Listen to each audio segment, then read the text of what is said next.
পলাশপুর গ্রামের এক সাবেকি জমিদার বাড়ি।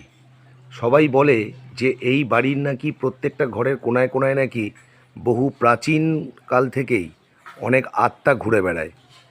আমি আর আমার এক ভাই সোজা বেরিয়ে পড়লাম। আমি দেখব যে সত্যিকারের ভূত বলে কিছু আছে কিনা।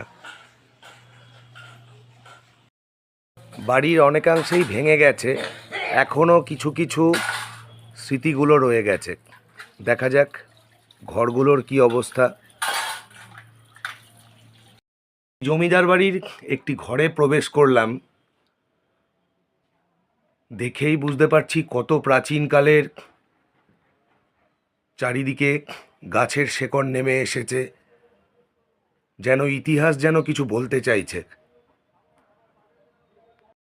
এখন এসে হাজির হলাম এই জমিদার বাড়ির ছাদের রাস্তায়। চারিদিকে শেকড় বাকড় ছড়িয়ে রয়েছে। আমরা এই বাড়িটার মধ্যে তো এসে তো গেলাম, এবার আস্তে আস্তে চুপি চুপি পায়ে দেখতে হবে। এখন কিন্তু রাত ঘনিয়ে এসেছে, এখন দেখতে হবে যে ওইখানে কি আছে। ঠিক আছে, চলো আমরা যাই।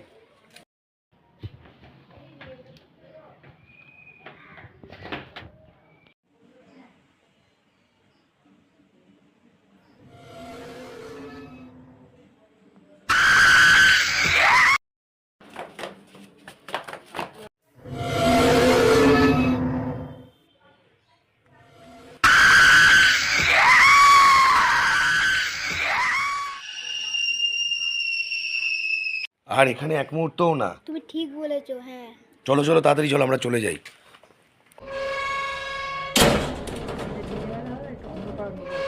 তাড়াতাড়ি চ। হি, ও ওইদিকে রাস্তা আছে, চ। অবশেষে আমরা বেরিয়ে এলাম এই আত্মার বাড়ি থেকে। এখানে অজস্র ভূত রয়েছে এই বাড়িতে, আর এক মুহূর্তও নয়। তাই আমি আর আমার ভাই অনেক ভাগ্য করে বেঁচে ফিরে এলাম।